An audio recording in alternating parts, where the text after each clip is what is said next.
Hello Star Wars toy fans, this is Jim, and thank you again for taking the time to stop by my YouTube channel.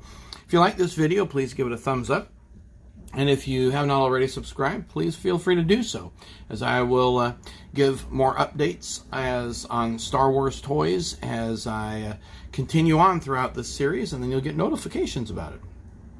So I apologize I haven't been on the camera in quite a while, a couple of weeks. We had a death of an immediate family member happen, and so I've been away. It wasn't due to COVID, it was just due basically to complications due to dementia, which is an awful disease to have anyone happen. I would not wish that one on my worst enemy. But we now know that the family member's in peace with the Lord, and so we're very happy with that. And thank you for any condolences that you do leave in the comments. So I'm continuing on with the series of Kenner versus Hasbro line, and I've been in the middle of the Empire Strikes Back Hoth line, and so we'll be talking about today the Rebel Commanders. So this will be a fairly short video in comparison to some other ones. So we're going to start first with the Kenner one, and by the way, the display scene that you hear is my Hoth playset that I created last year. Well, early this year, and you can see a video on that if you'd want a little bit more, but I thought this would be appropriate scene for them. So this is the Kenner version, 1980. This is the only Rebel Commander they produced, and like all the Kenner products, they have 5 points of articulation. So the head does turn. It's limited based on that scarf there. The arms do move up and down, and then the legs also move, so you can fully sit, which was a neat feature that Kenner did with their playability.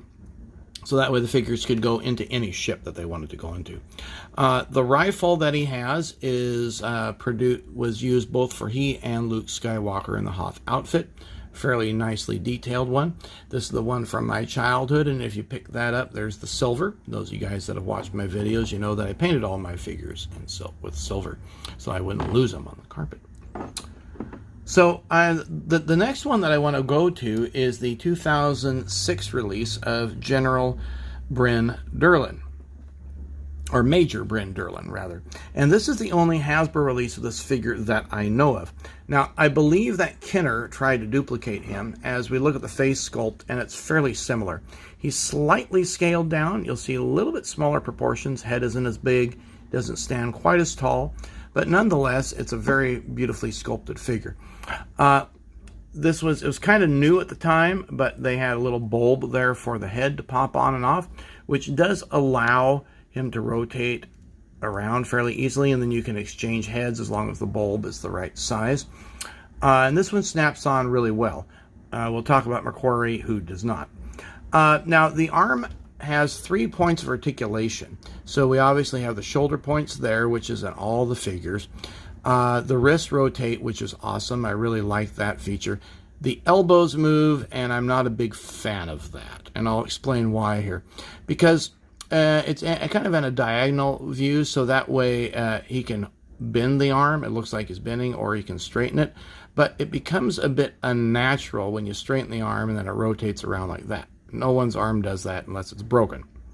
And we would definitely not want Major Durlin's arm broken. The gun fits really nicely into his hand, and that's sort of a hit and miss with the Hasbro figures that I've experienced. But it does fit really nicely. It's beautifully proportioned to his hand, and it's got a silver tip to it, and it fits really beautifully also in the holster. So we'll just place that right in. You can see how nicely that sits. So both arms have the same hinge points.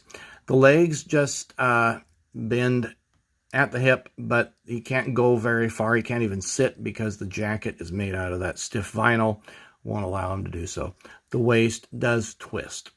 So there we go. General Bryn Durlin, 2006 release. Now, the next one I'll focus on is the 2030th anniversary release of Ralph McQuarrie. Now, Ralph McQuarrie was a major artist for Lucas and designed much of the artwork that we see that was actually finalized with the models and paintings that were built for all 3 movies. So this one, he's got a removable hat, which is cool. It's a nicely sculpted hat there. And then now we'll get to the head. So the head pops off just with no struggle whatsoever. And he's got this extra, almost like a mullet in the back, not quite a mullet, but the hair prevents it hits the collar, and so it can't snap on quite fully. The arms also bend just like Bryn Durlin's do, 3 points of articulation, and as you can see, it's not as good as, say, Durlin's was, not as sculpted as well. The gun is way too big for the holster. They should have used Derlin's size, and it won't even fit into the hand. It's so tight. And that's one of my complaints with some of Hasbro's guns, is they are so flexible with this plastic that trying to get into the hand, it just bends around. And they should have used a very stiff plastic like what Kenner used. He does rotate at the waist, and his legs do bend, but for whatever it's worth, you can't even get very far with that. So we'll leave it at that. That's Ralph McQuarrie. The last general is General Riechen. And believe it or not, he actually has a place in the Star Wars script where his name is actually named, as well as Bryn Derlin does. I have the script to Star Wars. It's called the Scrapbook. It's a really cool book. If you guys haven't gotten that, I would highly recommend it. This one came out in 2004 as part of the Saga series, and it was a carded figure with the display screen, tactical screen, which we'll talk about in a minute. And then he was re-released in 2006 as part of the Battle of Hoth. So I'm really glad they made this figure, and the face is pretty close to the movie actor. He only has 5 points of articulation, so the head moves, the arms move up and down, and the legs almost sit, but not quite due to that jacket. The waist does not move. He also came with a screen, which is awesome. So pardon my hand here. The screen here, this tactical screen, has a silk screen printed on the back side. You'll see some nicely sculpted detail there. And really, it's quite cool. When I saw this on the pegs, I had to purchase this. Now you'll see Torin Farr there. She's out of her chair. And when I made this play set, I made sure that there was a little box there, so that way the square fit right into that. So it's kind of a press fit in.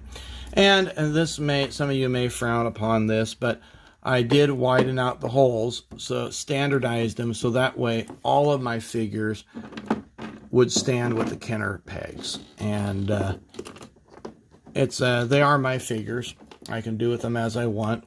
Someone, if I ever get sold by a family member, they probably won't know, and the buyer might be a little bit disappointed, but I don't plan on selling them anytime soon. But yes, so all of my figures have the holes drilled out with a pin vise, so that way they all stand universally on the same size peg. Because you may know that the Hasbro pegs are a little bit smaller, and that's great for the women's feet that are a little bit more petite, but makes it pretty tough to integrate your vintage line with the modern line. So that's it for this video. Hope you enjoyed it, and give it a thumbs up if you did. There'll be a couple more videos on Hoth, and one with the droids, and then one with the main characters, and then we'll move on to Bespin.